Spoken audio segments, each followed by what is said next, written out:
Right, today's video we're going to have a look at how to grow papaya. It's a very amazing plant, no-brainer to grow. Anybody can do it, providing the right climate. If you're kind of thinking of growing it in Ireland or Europe, it probably won't work, but I hear you can actually grow it in Florida and places like that. Now, I'll just go over here and you can just see the size of these two plants, which it only took like 4.5 months to grow. This one's making fruit. In about 4 weeks time I'm gonna have my first papaya dessert. You can also grow it, you can also cook it when it's still green.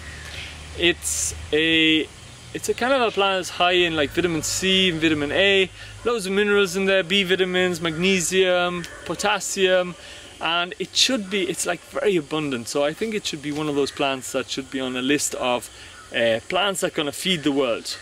And this brings me to a kind of thing where I'm going to give out a little bit now, because I'm kind of really annoyed about the whole fact that on the island of Hawaii they decided to grow a GMO papaya because they had a problem with ring spot virus. And what I don't understand is, why can you not just create just the old-fashioned way of selective breeding a resistant variety that would solve all those problems? No, they had to go away and actually make a GMO papaya, which incidentally crossed with all the kind of neighboring papayas, because open pollinated, it crosses really freely, and now 90% of the papaya on Hawaii are GMO. So it's just kind of damn out wrong. It's like saying to, like, it's kind of coming into an area and just saying, I don't care about all you guys, what you're doing. I'm just going to do my thing, which affects all your work. And they just don't give a hoot about any of us. That's what really annoys me, and I think it begs to be boycotted. Papaya from Hawaii, boycott it, unless it's certified organic, and that's highly questionable. So yeah, just tell your friends on Facebook, YouTube. This is my little boycott. Make a video about it and just tell people to boycott Hawaii papaya. Yeah, this could be a good slogan. Anyway, so that's pretty much that.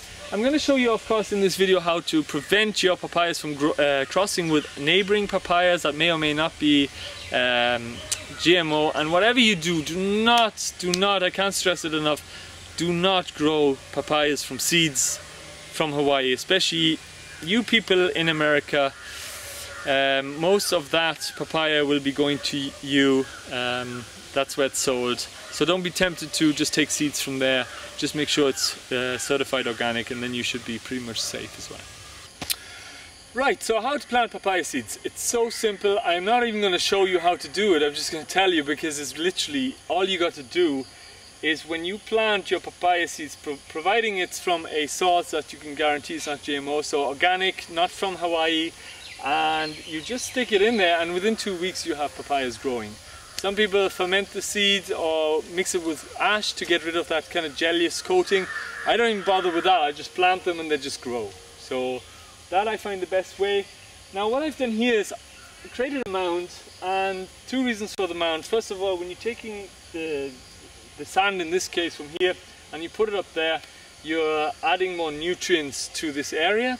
You're also loosening it up, and of course we all know that the looser the soil, the more the roots can spread out, and the bigger your crop is going to be. Works really well for a lot of crops.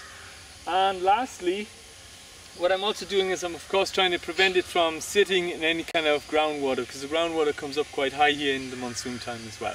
And I want to have a continuous supply of papaya throughout the year, and I don't want to, have to kind of treat papaya as an annual. I want it to be a type of perennial, so it doesn't die back. And what I've done here is very simple. I just made then a hole, filled it up with a lot of worm compost and compost, well broken down compost, sowed my papayas here, maybe 5-10 seeds, and I just did it all the way along the embankment. I'm gonna now transplant these guys out into other areas as well, even though it does not really like to be transplanted. But if you're really careful, especially at a young age, and you take the whole kind of thing, then you shouldn't have a problem. So I've done that as well before. It's doable, but it is way better to plant it just in situ. Don't even plant it in pots. It's just way easier. The roots of papaya are very sensitive as well. That's what I'm trying to say. And that's it. That's all you got to do to grow papaya. The more compost you add, the better. I don't have enough compost, so I just did a kind of a compost starter. But having all these extra nutrients, because the soil, it's not just sand. There is some kind of organic matter in there, and I did bury a lot of kind of grass and different things in the mound, so then it should be fine. And in about 5 months time I'm going to show you what this looks like as well. Right, so it's the next day, and basically what I've done is I've covered the papaya over there with some netting in order to protect it from cross-pollination. So I have some netting on the cluster of male flowers, if you remember, and also some netting on the female flower. Now the female flower is not opened this morning, probably will open tomorrow morning, and hence the reason why I'm actually just going to show you, using these flowers, the example of how to actually do the crosses. But also I want to talk about how the papaya actually cross-pollinates. There's 3 different types of plants. You have the male plant, which is male flowers. You have the female plant, which is female flowers. But you also got a hermaphrodite plant, which then has both the male and female within the same flower, so it's a perfect flower. And I'll just show you an example of that. Just put that aside. So you have here, this then is the female only. So you can see this is the stigma. Ideally that's where you want to rub the actual pollen on. You have the male flower, which is from the male plant. You can see the anthers in there. And then you have, this is really interesting, you have actually the female stigma there. And I don't know if you can see down further, you have actually the anthers as well. I don't know if you can see that properly there. So this then is a self-pollinating flower, and ideally you can actually, the simplest method would be just to bag this flower, and it will actually self-pollinate, and then you will get seeds, and this guaranteed no crossing whatsoever. On this one, what you have to do, of course, you have to take the pollen from this male plant and put it on the female flower. So hence the reason why I actually put the netting on both the male and also the female as well. Okay, so the actual papaya will make seeds if of course the pollen lands on the female stigma. If it doesn't, you will get a papaya with either no seeds whatsoever or just a few seeds inside the papaya plant. And so the easiest way then, it just stands to reason, is that you just bag a few, just like one fruit on different papaya plants, and then you just save the seeds that way. And you've just made a cross, and you don't actually have any fear of anything crossing together. And this is the best way to keep your papayas from crossing with either GMOs or any other papayas from a different variety, unless you want to make a new variety. Incidentally, before I actually knew about the whole papaya GMO thing, I did take different seeds from different fruits, and that's the reason why I have different colored and different varieties of papaya. So I'm trying to cross the ones that look the same, both male and female.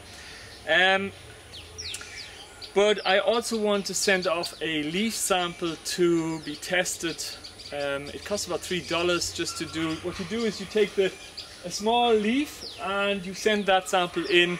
The link will be in the description as well if you're interested, and you can actually send that into the lab.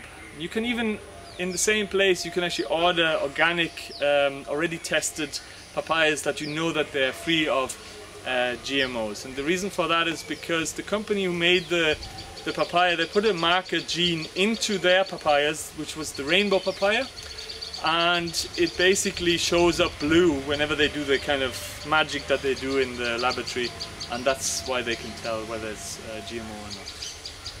Now I also wanted to mention on the growing of papaya, I mean you can see here these two papayas, the reason they grew so well is because this used to be a compost heap, a large compost heap, and this is the edge of the compost heap, and you can see just amazing compost. So they love compost. Add compost or well broken down cow manure to your planting hole, and you should get really great papaya. Now the other thing as well that's important is they love full sun, and you may need to stake them if they get too big, especially in sandy soil.